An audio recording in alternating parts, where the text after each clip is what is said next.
गांव में अलग अलग स्वभाव के लोग रहते हैं। उसी गांव में रमेश और सुरेश नाम के दो पड़ोसी रहते थे। रमेश मेहनती, शांत और खुशमिजाज इंसान था। उसका घर सुथरा रहता था और उसकी फसल हमेशा अच्छी होती थी।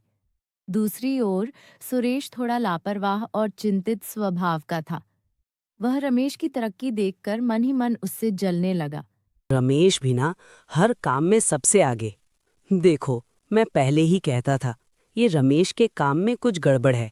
वो तो मुझे धोखा दे रहा है। देखना, सब सच समझ जाएंगे। धीरे धीरे सुरेश की ईर्ष्या बढ़ने लगी। उसे लगने लगा कि रमेश की सफलता में जरूर कोई चाल है। एक रात वह चुपके से रमेश के खेत में गया और उसकी फसल को नुकसान पहुंचाने की कोशिश की। लेकिन अगली सुबह जब रमेश ने नुकसान देखा तो वह गुस्सा होने के बजाय शांत रहा। गांव में अफवाहें फैलने लगीं। सुरेश लोगों के बीच रमेश के बारे में गलत बातें कहने लगा। फिर भी रमेश ने धैर्य और सच्चाई का साथ नहीं छोड़ा। अगले दिन रमेश के घर के बाहर लोग बातें कर रहे थे।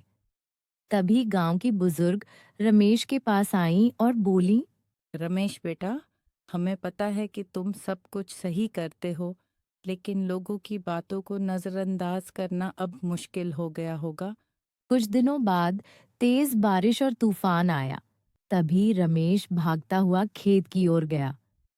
वहां पहुंचकर उसने देखा कि खेत में पानी भर गया था।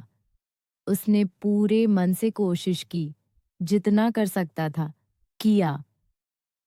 तभी सुरेश का रोना सुनकर वह उसकी मदद के लिए दौड़ पड़ा। वहां जाकर रमेश ने सुरेश से कहा, क्या हुआ भाई, क्यों रो रहे हो? सुरेश ने कहा, मेरी सारी फसल बर्बाद हो गई। तभी रमेश ने उसे सांत्वना देते हुए कहा, चिंता मत करो, हम मिलकर इसका समाधान निकालेंगे। सब कुछ संभालना संभव है। सुरेश को अपनी गलती का एहसास हुआ।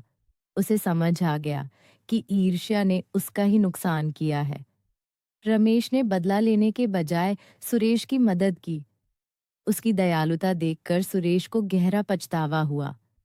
उसने अपनी गलतियां स्वीकार की और आगे से मेहनत और ईमानदारी से काम करने का निश्चय किया।